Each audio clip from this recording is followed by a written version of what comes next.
সিলেটের গোয়াইনঘাটে লিঙ্গ কর্তন অবস্থায় যুবক উদ্ধার, ভর্তি করা হয়েছে হাসপাতালে। বিস্তারিত দেখুন প্রতিবেদনে।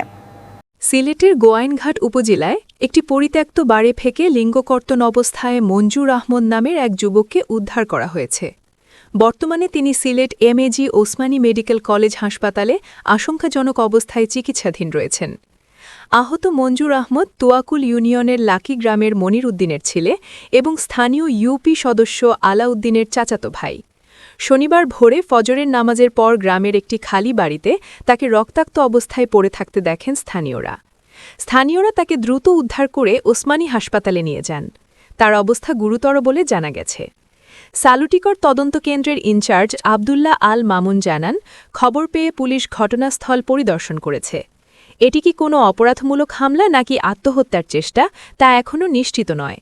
আমরা বিষয়টি গুরুত্বের সাথে তদন্ত করছে। তবে এই লোমহর্ষক ঘটনায় পুরো এলাকায় চরম আতঙ্ক ও চাঞ্চল্যের সৃষ্টি হয়েছে।